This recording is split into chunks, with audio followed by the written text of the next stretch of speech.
जब सिर पर दृष्टि भगवान की की चिंता भगवान की जय बोले गुरुदेव श्री राग सागर जी महाराज जी की।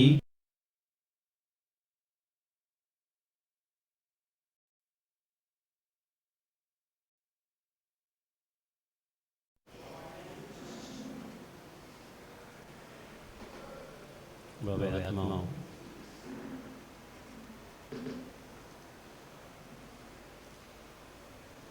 एक घटना से अपनी बात को हम समझेंगे। एक पिता ने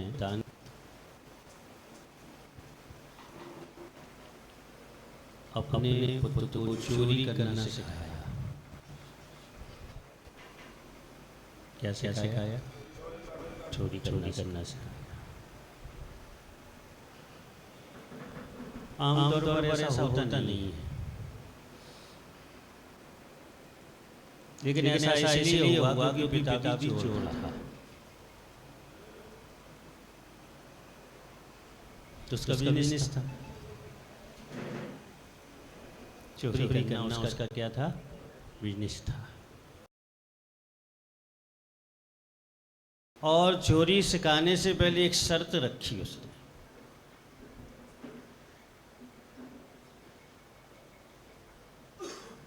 क्या शर्त रखी? किसी भी दिगंबर साधु के शब्द नहीं सुनोगे।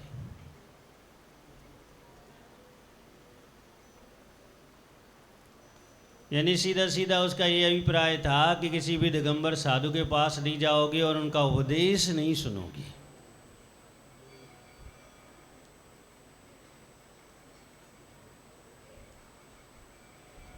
उस पुत्र ने वचन दे दिया पिता को,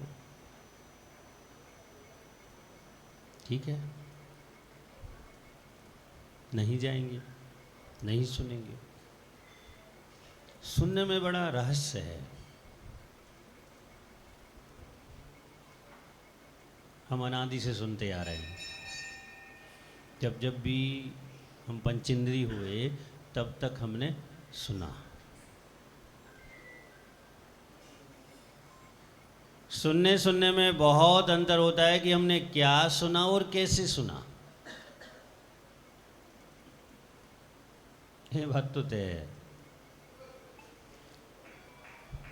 कि हम सब ने जिनवाणी को अच्छी तरह से नहीं सुना, वरना हम यहाँ नहीं होते।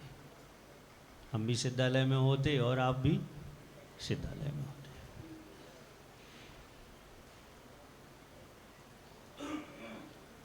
और उस पिता भी ये चाहता था कि मेरा पुत्र जिनवाणी को ना सुने, क्योंकि दिगंबर साधु जो कुछ भी बोलते हैं वो जिनवाणी होती है।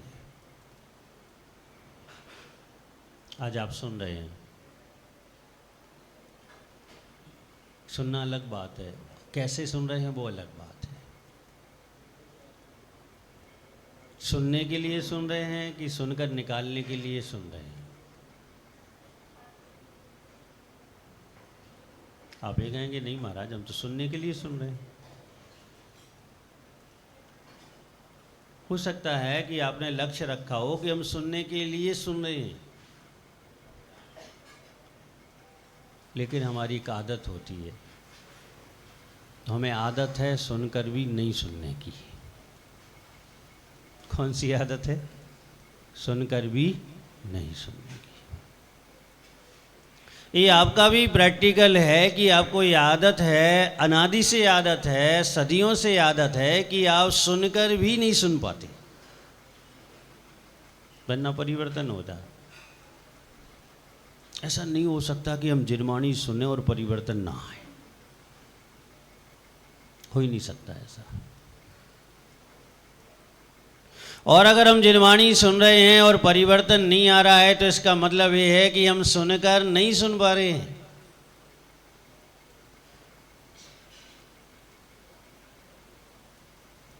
हाँ, आप मुनि ना बने कोई बात नहीं, त्यागी वृत्ति ना बने कोई बात नहीं, लेकिन जिस भूमिका में हैं उस भूमिका का सुनकर उसको अपने जीवन में लागू तो करें। आप गृहस्थ हैं और आवृत्ति ग्रस्त हैं, और आवृत्ति ग्रस्त जो होता है वो अपनी भूमिका में अपने कायदा कानून का पालन करता है। श्रावक 3 प्रकार के होते हैं। पता है किसी को कौन कौन से होते हैं?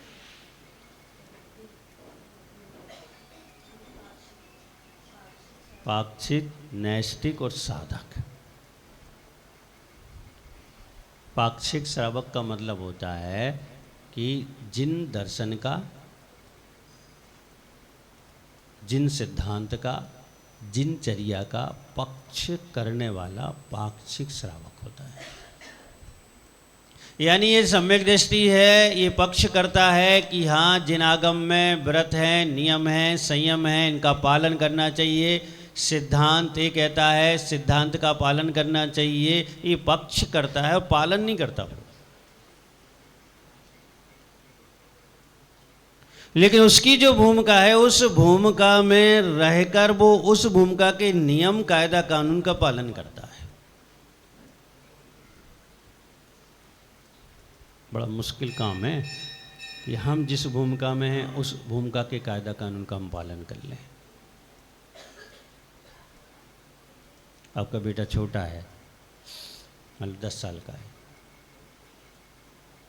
अब वो आपसे कहे कि मुझे शादी करना है, तो आप उससे क्या कहेंगे? बेटा भी तुम छोटे हो। अब वो कहे नहीं हमें व्यापार करना है, तो आप क्या कहोगे? कि अभी तुम छोटे हो। हाँ, वो ये कहे कि मुझे खेलने जाना है, तो फिर आप कहोगे खेल के आ जाओ। और एक 22 साल का बेटा है, वो कहे मुझे खेलने जाना है, तो आप क्या कहोगे? पढ़ो। आप कहोगे व्यापार पर जाओ। दोनों ही बेटे हैं, फिर दोनों के संबंध में ये सोच और विचार का अंतर क्यों है? क्योंकि आप उनकी भूमिकाओं को भी देख रहे हैं कि ये अभी छोटा है और ये अभी बड़ा है। मान लो एक माँ का एक 6 महीने का बच्चा है और एक 4 साल का, 3 साल का है। अच्छा, झूले में किसको झुलाएगी वो बताओ? 4 साल के बच्चे को,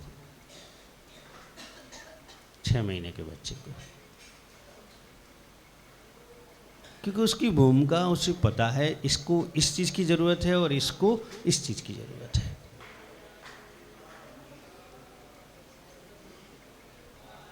और कहीं नहीं हो सकता प्रवचन इस जगह से हटके।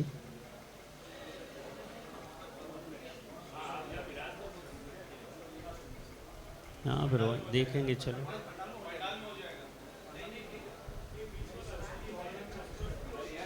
ठीक है। क्या कह रहे थे हम? जो जिस भूमिका में होता है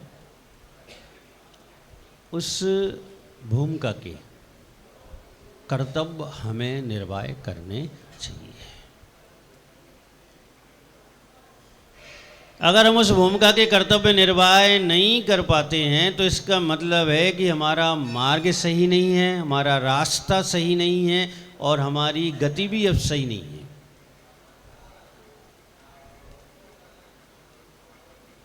अब पिता ने पुत्र को नियम दे दिया कि दिगंबर साधु के शब्द नहीं सुनना है, यानी जिनवाणी नहीं सुनना है। उसने संकल्प कर लिया, वचन दे दिया पिता को कि नहीं सुनेंगे। जब भी वो जिन मंदिर के सामने से निकलता तो कान में उंगलियां डाल लेता, क्योंकि नियम है उसका कि सुनना नहीं है। और वहाँ से आवाज़ आती है और धोखे से एक शब्द भी कान में पड़ गया तो गड़बड़ हो जाएगी।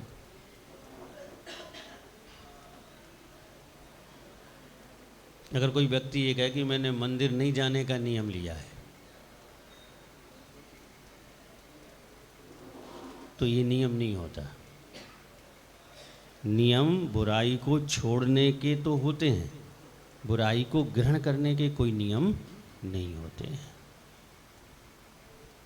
हाँ, वो ये कहे कि मेरा नियम है कि मैं मंदिर जाऊं तो ठीक है, लेकिन वो कहे कि मेरा मंदिर नहीं जाने का नियम है, तो ये नियम हो ही नहीं सकता।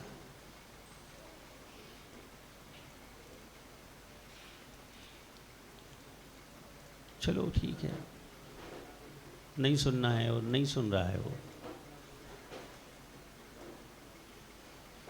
और जब वो नहीं सुन रहा है तो कान में उंगलियां डालता है, निकलता है, रोज निकलता है, दिन में 2 बार निकल जाता है, 3 बार निकल जाता है, लेकिन बेचारे को कान में उंगलियां डालनी पड़ती हैं।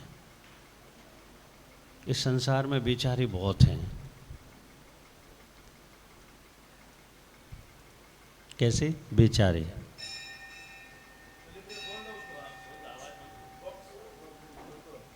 बेचारे बहुत हैं। बेचारे जानते कौन कहलाते? आप जैसे लोग। ये मंदिर में हैं, मंदिर का काम नहीं कर पा रहे तो आप बेचारे हैं। पूजा कर रहे हैं, पूजा नहीं कर पा रहे तो आप क्या हैं? बेचारे हैं। हम मुनि हैं, मुनि का काम नहीं कर पाए तो हम भी बेचारे हैं।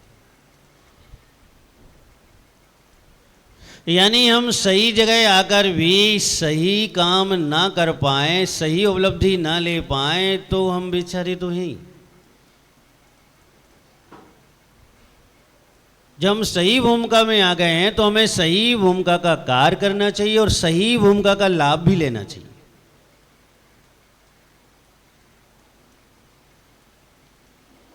अब एक दिन पैर में कांटा लग गया, उसके मंदिर के सामने आया, कान में उंगलियां डली हुई हैं और कांटा लग गया। अब क्या करे? उंगलियां निकाले कि कांटा निकाले? बड़ी गंभीर समस्या आ गई। थाली में रसगुल्ले हों, हलवा हो, खीर हो, और पता पड़ जाए कि आज तो मीठे की रसी है और मेरा नियम है रसी का, तो अब क्या होगा? गंभीर समस्या सामने, जटिल समस्या सामने, कि हलवा छोड़ें, रसगुल्ला छोड़ें, खीर छोड़ें कि नियम को छोड़ दें। ऐसा होता है, ये परीक्षा होती है। अब कायदा कानून तो ये कहता है कि आपके लिए नियम नहीं छोड़ना चाहिए, रसगुल्ले, हलवा और खीर छोड़ देनी चाहिए, क्योंकि वो छोड़ेंगे तो धर्म होगा और ये छोड़ेंगे तो अधर्म हो जाएगा।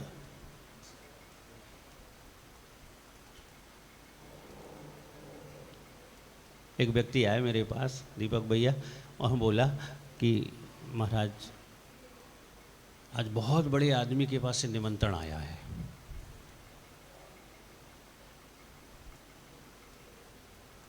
मतलब बहुत बड़े आदमी के पास से निमंत्रण आया है, यानी खाना बहुत स्टैंडर्ड का। अब 10 मीठे होंगे, 10 नमकीन होंगे, 4-5 प्रकार की रोटियां होंगी, पूड़ियाँ होंगी 10-15 प्रकार की। मतलब होगा तो यही, खाना तो खाना ही है। तो हमने कहा चले जाओ। तो बोले रात में है। तो भैया मैंने कहा मत जाना, मेरी अनुमोदना गलत मत समझ लेना, मैं तो दिन की बात कर रहा हूँ। अब बोला उसका एक ही लड़का है, अब दोबारा थोड़ी शादी होगी उसकी। मतलब उसका मन डगमग हो रहा है कि मैं जाऊं कि नहीं जाऊं। कोई बात नहीं, मैंने उसे समझा दिया। मैं कहा भाई तुझे मन है तो तू जाएगा, मेरी भी नहीं सुनेगा। और चले जाओगे और एक टाइम के भोजन में तुम अपने धर्म को नष्ट कर लोगे। चले जाओ। हमने कहा धर्म तो फिर मिल जाएगा, भोजन नहीं मिलेगा फिर। अब खग को खग की भाषा में समझाना चाहिए। आचार्य कुन स्वामी के वाक्य हैं।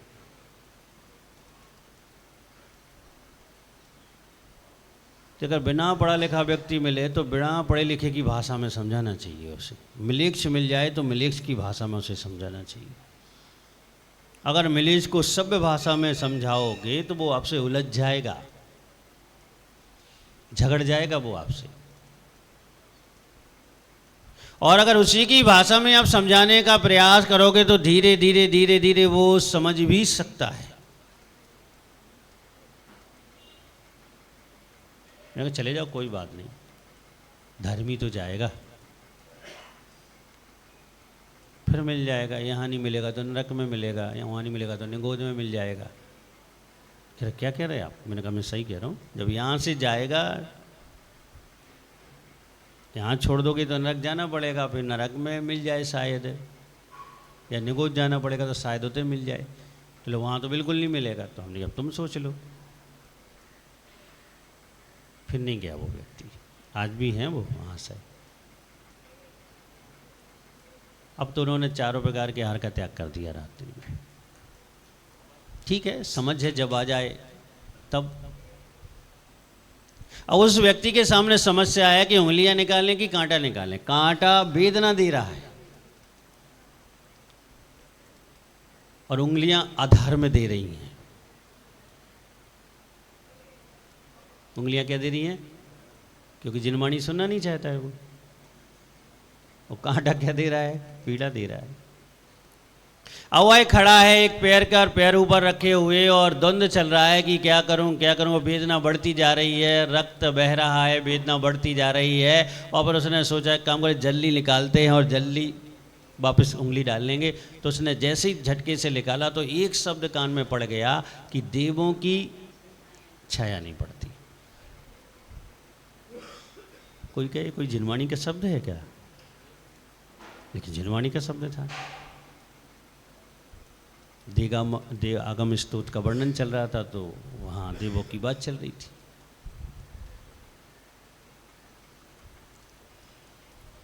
उसने फटाक से कांटा निकाला, उंगली डाली, आगे बढ़ गया। लेकिन रात में जब वो सोया, उसके दिमाग में एक ही बात घूम रही है, देवों की छाया नहीं पड़ती, देवों की छाया नहीं पड़ती, देवों की छाया नहीं पड़ती।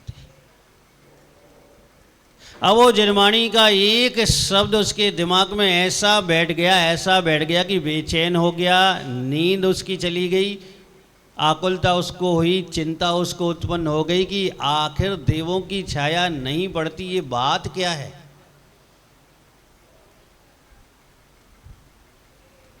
क्यों नहीं पड़ती देवों की छाया? क्योंकि सूक्ष्म शरीर है उनका। वैकृक शरीर सूक्ष्म शरीर होता है, सूक्ष्म शरीर की छाया नहीं पड़ती है।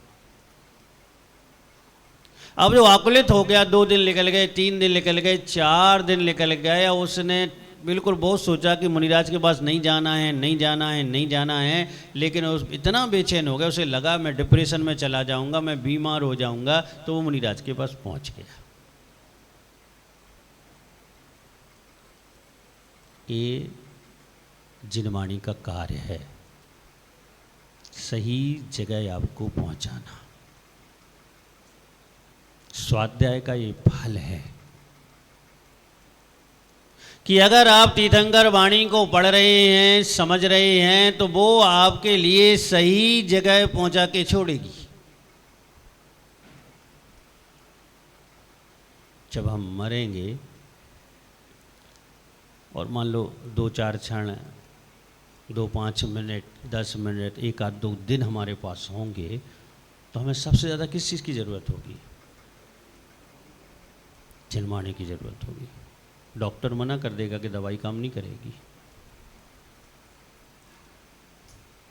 अब हमारे लिए क्या चाहिए? जिनवाणी चाहिए।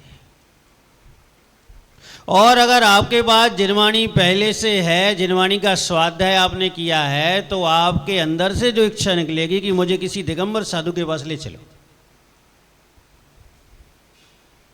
वो जिनवाणी आपको सही जगह ले जाएगी। फिर वह ये नहीं कहेगी कि अस्पताल ले चलो, दवा खिला दो, मैं ठीक हो जाऊंगा, मैं मरना चाहता हूं, मुझे तकलीफ बहुत है, मैं जल्दी मर जाऊं। ये कुछ नहीं होगा। फिर क्या होगा कि मुझे साधु के पास ले चलो, क्योंकि आपके हृदय में तीर्थंकर वाणी बैठी हुई है, वह काम करेगी। जैसे वो स्लो पॉइजन होता है, धीरे धीरे धीरे वो काम करता रहता और एक दिन जब इकट्ठा हो जाता है तो पूरा काम कर लेता है। वो तो आपके प्राण ले लेगा, लेकिन चिरमाणी भी ऐसे धीरे धीरे धीरे जाती है, अंदर जाती है, काम करती और जब हमें उसकी बहुत ज़रूरत होती है तो उस समय वो इच्छा प्रकट कराती है कि नहीं, यहाँ ले चलो मुझे, मैं समाधि मरण करना चाहता हूँ, मैं धर्म ध्यान के साथ शरीर को छोड़ना चाहता हूँ। ये लाभ है जिनवाणी के स्वाध्याय का, जिनवाणी के सुनने का, जिनवाणी को समझने का, ये लाभ है। वो मुनिराज के पास पहुंच गया और उसने मुनिराज से प्रश्न किया कि आप ये क्या पढ़ते रहते हो, क्या कहते रहते हो कि देवों की छाया नहीं बढ़ती। और जब मुनिराज ने समझाया तो उन्हें बहुत सारी तीर्थंकर वाणी समझानी पड़ी और उससे सम्यक दर्शन हुआ और बाद में वो कल्याण को प्राप्त हुआ। आप तो कान में उंगलियां भी नहीं डाले हो, प्रतिज्ञा भी नहीं है आपकी, फिर भी नहीं सुन पा रहे हो।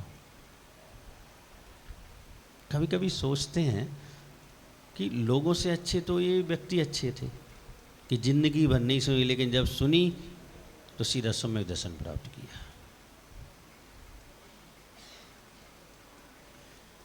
आपने जिंदगी भर सुनी लोगों ने और कुछ नहीं कर पाए। क्या हुआ? सुनने का तरीका सही नहीं था,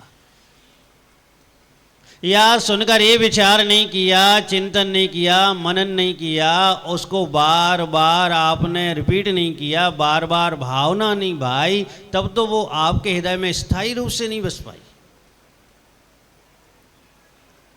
भव्य आत्माओं, शास्त्र हमारी चिंता दूर करते हैं। स्वाध्याय का ये फल है कि सबसे पहले वो आपकी चिंताएं समाप्त कर देंगे, लेकिन करेंगे तब जब वो आत्मा से स्वाध्याय चल रहा हो,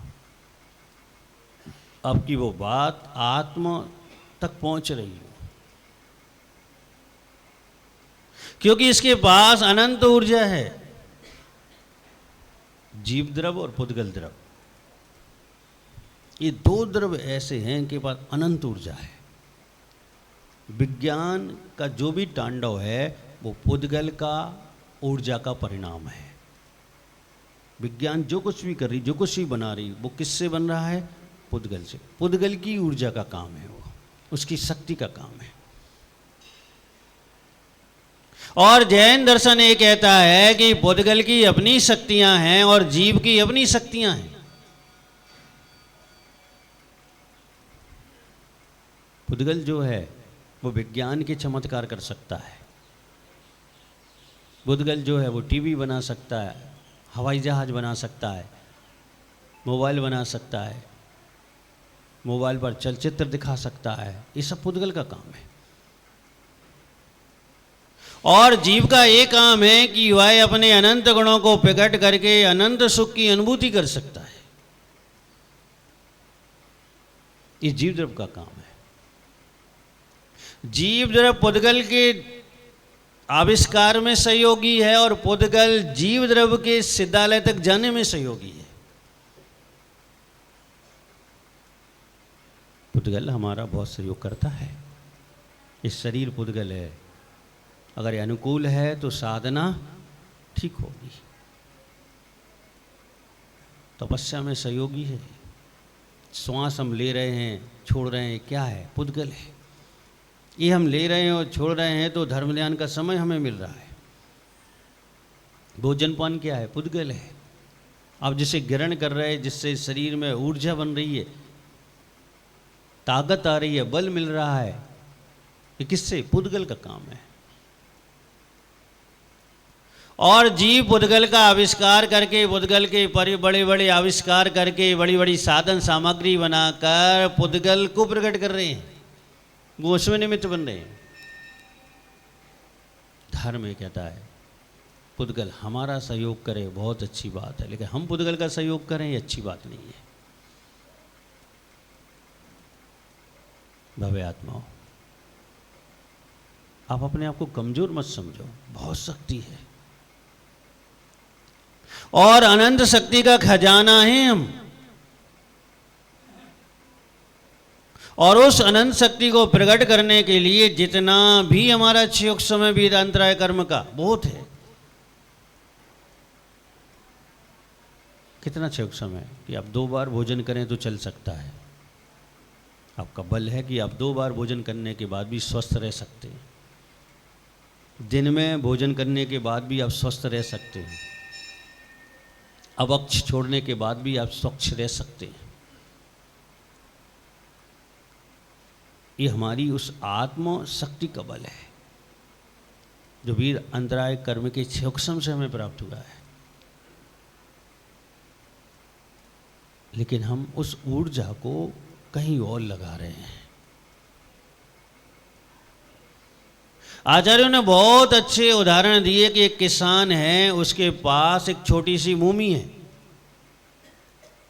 और उस भूमि पर वह खेती करता है। इस बार बरसात नहीं हुई तो उसके कुएं में बहुत कम पानी है। अब वो क्या करे, खेती करे कि नहीं करे? आचार्य समाधान देते कि वो खेती करे, लेकिन जितना पानी है भूमि के उतने हिस्से में खेती कर ले। खेती तो करे, प्रमाद नहीं करे। लेकिन उसे पता है कि मेरे कुएं में अगर पानी आधा एकड़ के लिए है तो आधा एकड़ में खेती कर ले वो, क्योंकि आधा एकड़ का लाभ तो होगा ना उससे। हमसे भी आचार्य यही कह रहे हैं कि जितनी शक्ति हमारे पास है उतनी शक्ति से हम धर्म ध्यान कर लें, उतनी शक्ति से त्याग कर लें, उतनी शक्ति से हम धर्म कर सकते हैं। हम इंतजार नहीं करें कि शक्ति बहुत होगी तो हम बहुत करेंगे। नहीं, अगर जितनी है उतना करो। और अगर आप उतना भी कर लोगे तो उससे भी आपको बहुत बड़ी बड़ी उपलब्धियां हो जाएंगी। लेकिन हम समझते ही नहीं और हमसे नहीं होता। अरे करके तो देखो। और 2 साल के बच्चे को गिनती सिखाना चाहते हो, अक्षर मात्राएं सिखाना चाहते हो, खुद पढ़ाते हो, कोचिंग लगा देते हो, स्कूल भेजते हो, सीख नहीं सीखता है तो चांटा भी लगा देते हो। और अपने लिए कोई कोचिंग नहीं है, अपने लिए कोई स्कूल नहीं है, अपने लिए हम नहीं पढ़ा पा रहे हैं, अपने लिए हम चांटा नहीं लगा पा रहे हैं। जैसे हम चाहते हैं कि वो बच्चा सीख जाए, वो बच्चा समझ जाए, वैसे हमें ये भी चाहना चाहिए कि मैं भी सीख जाऊं, मैं भी समझ जाऊं। और अगर हम ये चाहने लग जाएं तो आज भी अगर शुरुआत आप करें तो जब तक आयु है तो आप बहुत आगे बहुत आगे बहुत आगे निकल सकते हैं। अब लोग कहते हैं अब तो मैं वृद्ध हो गया, अब कुछ नहीं कर सकता। कैसे नहीं कर सकते हो? हमारा धर्म कह रहा है एक अंतर मुहूर्त में आप कल्याण कर सकते हो, कल्याण का मार्ग पा सकते हो। अंत में भी अगर आपको समझ आ जाए, अंत में भी आपको विश्वास उत्पन्न हो जाए, अंत में भी आप सम्यक प्राप्त कर लें तो कल्याण के मार्ग पर आप अंत में भी लग सकते हैं। ये जरूरी नहीं है कि वर्षों से हमें सम्यक दर्शन प्राप्त हो। जब हमें मार्ग मिल जाए, जब हमें निमित्त मिल जाए, जब हमें समझ में आ जाए, तभी हम सम्यक दर्शन को प्राप्त कर लें। भव्य आत्माओं, सोचना जरूर, सोचो। दूसरों पर दया कर लेते हो आप, अपने आप पर भी तो दया करो। किसी को कष्ट हो रहा है, आपको दया आ जाती है, आप द्रवित हो जाते हैं, आपको लगता है इसका कष्ट कैसे दूर हो जाए। कभी अपने आप पर भी दया करो कि मेरा कष्ट कैसे दूर हो जाए। और जब आप अपने आप पर दया करेंगे तो आपको ये बात समझ में आ जाएगी कि मेरा कष्ट धर्म ध्यान से दूर होगा, मेरा कष्ट स्वाध्याय से दूर होगा, मेरा कष्ट तीर्थंकर वाणी से दूर होगा, 5 इंद्रियों के विषयों से दूर नहीं होगा, पापों से दूर नहीं होगा।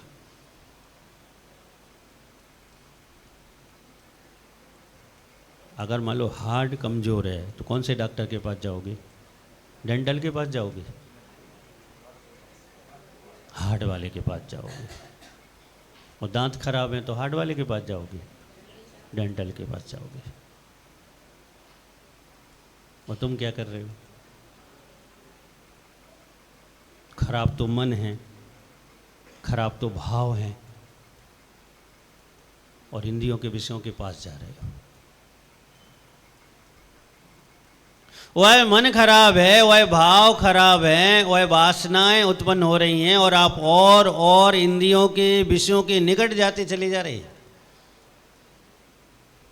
जबकि जाना कहाँ चाहिए? विरक्ति की ओर जाना चाहिए, धर्म ध्यान की ओर जाना चाहिए, त्याग की ओर जाना चाहिए। आपका डॉक्टर इंद्रियों के विषय नहीं है, आपका डॉक्टर त्याग है, अनासक्त भाव है, धर्म ध्यान आपका डॉक्टर है। वो इलाज नहीं कर पाएगा, ये इलाज कर पाएगा आपका। भव्यात्माओं, सोच कर देखो। ऐसा नहीं है कि सोचने से कुछ नहीं होता, सोचने से बहुत काम होता है। सोचो बस। अगर में कई उदाहरण हैं। एक महाशय से एक मुनिराज ने कहा कि सोचो, अपने बारे में सोचो। उसने कहा ये सरल बात है, सोच लेंगे। अब वो अपने बारे में सोचते बैठता और दूसरे के बारे में सोचने लगता। बैठ रहा है कि मैं अपने बारे में सोचूंगा, लेकिन वो दूसरों के बारे में सोचने लगा, क्योंकि सदियों से उसने यही काम किया है कि दूसरों के संबंध में सोचता रहा, दूसरों के संबंध में सोचता रहा। तो आज भी आदत दूसरों के संबंध में सोचने की है।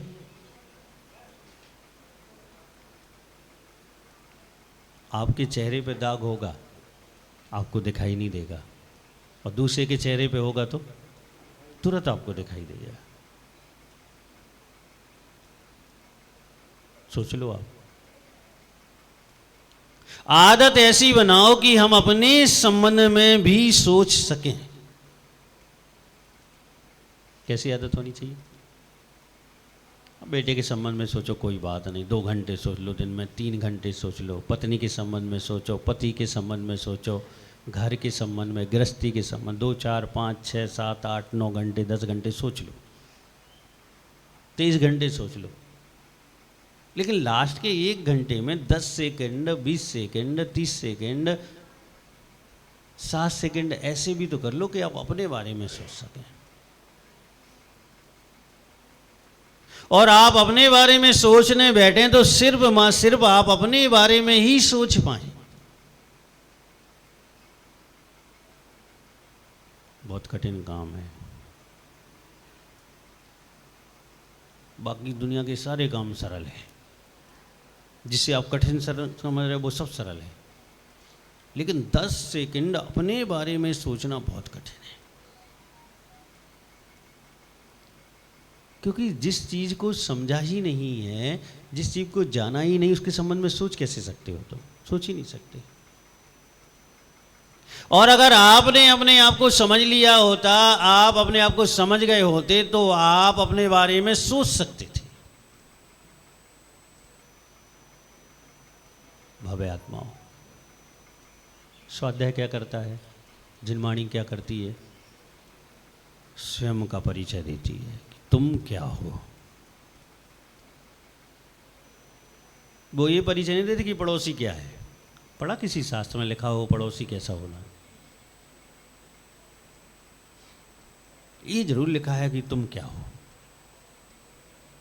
उसका परिचय ये है कि आप अपने बारे में सोचना चालू कर दो, अपने बारे में विचार करना चालू कर दो। पहचान देता है कि तुम्हारी पहचान क्या है।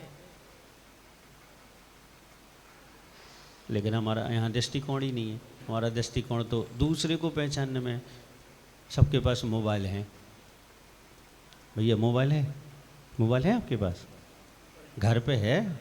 आपके पास है? सबके पास है।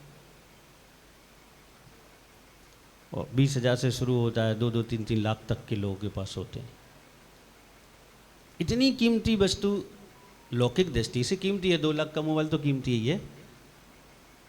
और समर्थ के अनुसार तो 20,000 का, 15,000 का, 10,000 का भी कीमती है उसके लिए। अब इतना कीमती चीज अपने साथ लिए हुए हैं और आप देखो, आप दुनिया भर का परिचय है उसमें, दुनिया भर की जानकारी है उसमें। 200-500 नंबर होंगे, हो सकता किसी का विदेश का नंबर हो, विदेश में कोई रहता उसका नंबर हो, डायल करो तुरंत लग जाएगा, डायल करो तुरंत लग जाएगा, बात हो जाएगी, समाचार आदान प्रदान हो जाएंगे। एक नंबर और है उसमें आपके पास, स्वयं का, डायल करो लगेगा नहीं। लेकिन सारे दुनिया के नंबर आप लगा सकते हैं, लेकिन अपना नंबर आप डायल करेंगे तो लगेगा नहीं। करके देख लो। अब क्या कहेगा पता है, वो है ही नहीं है।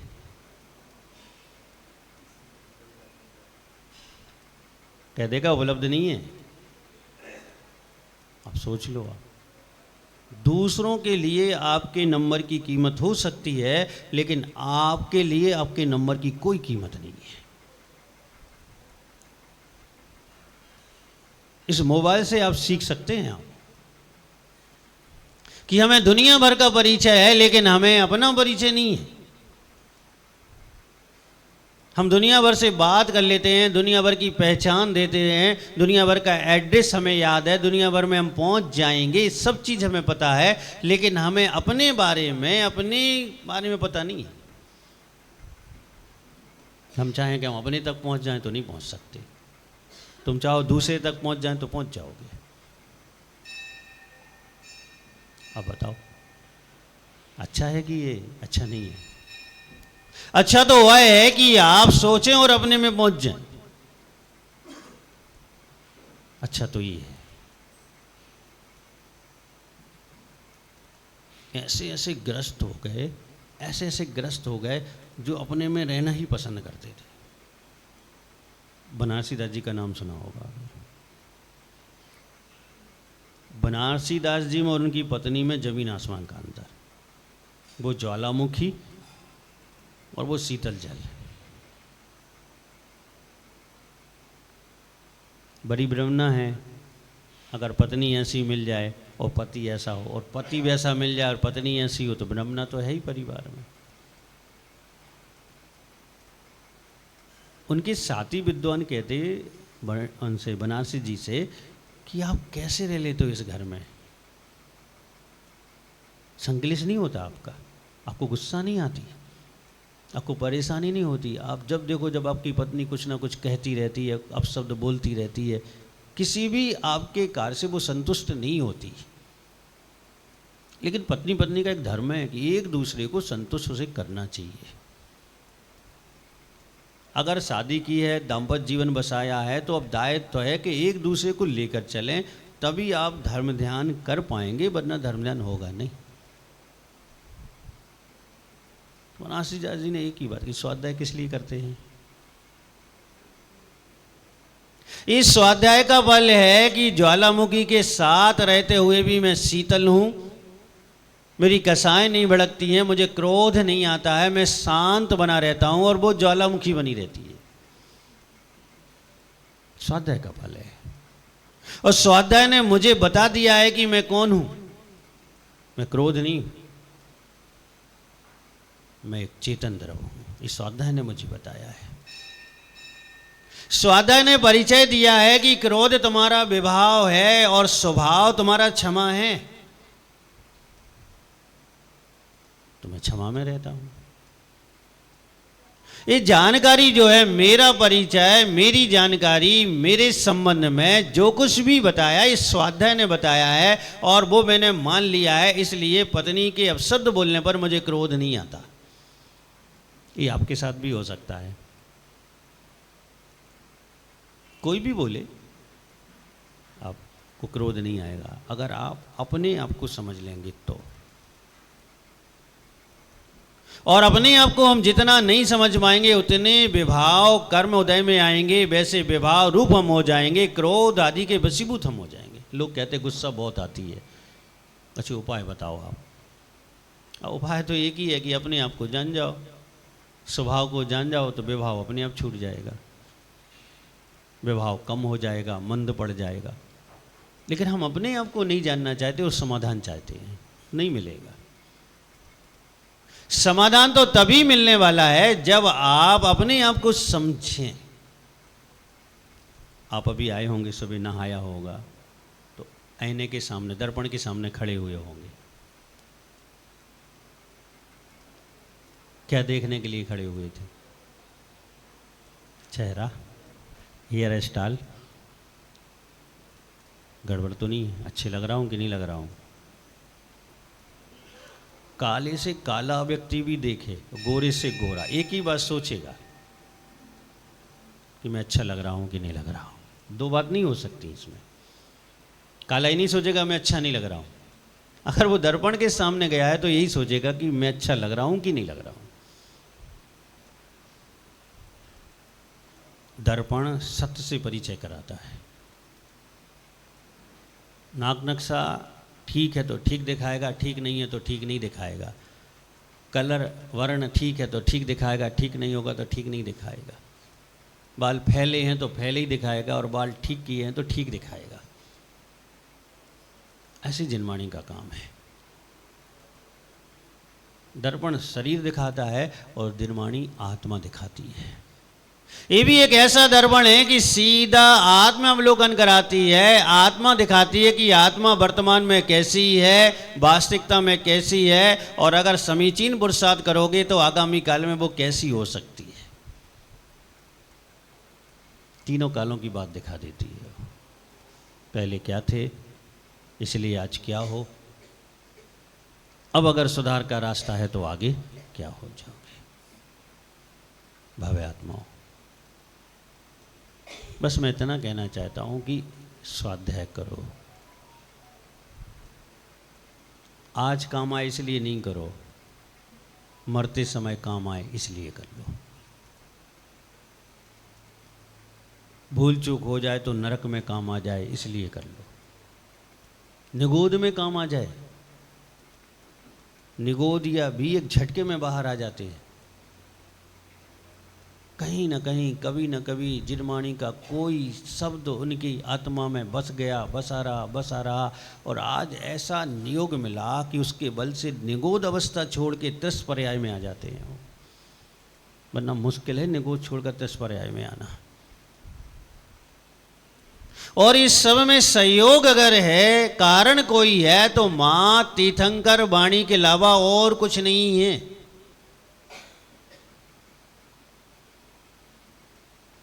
इसलिए स्वाध्याय करो। और स्वाध्याय जरूरी तो शास्त्र खोल के बैठो। पूजा की लाइनें हैं, आप जल का पद पढ़ रहे हो, उसका भी स्वाध्याय हो जाएगा कि आखिर लाइनें क्या कह रही हैं। और जब लाइनों के भाव में जाओगे तो जिनवाणी पे अपने आप पहुंच जाओगे। चलो ये तो बहुत अंदर की बात है। बाहर सड़क पर हो, कोई आपके सामने ऐसा व्यक्ति है फुटपाथ पर खड़ा, भीख मांग रहा है। क्यों मांग रहा है भाई ये भीख? अगर इतना दिमाग में आ गया तो सीधा सिद्धांत और जिनवाणी पर पहुंच जाओगे। धन का दुरुपयोग किया होगा ने, व्यसन का सेवन किया होगा इसने, धन के लिए दूसरों के प्राण ले लिए होंगे इसने, तो आज इसे भीख मांगनी पड़ रही है। आपका चिंतन जो है वो आपके लिए स्वाध्याय तक पहुंचा देगा, जिनवाणी तक पहुंचा देगा, वो भी स्वाध्याय हो जाएगा। वो हकीकत आपके सामने लाएगी कि हकीकत ये है, क्यों इस कारण से इसको ऐसा हो रहा है, ये बात ही है। और हमें ऐसा स्वाध्याय करना चाहिए, तभी हम संसार से अलग हो पाएंगे, दूर हो पाएंगे। समय हो गया है, आगे की बात को कल समझेंगे। जय बोलिए गुरुदेव आचार्य श्री विराग सागर जी महाराज जी की।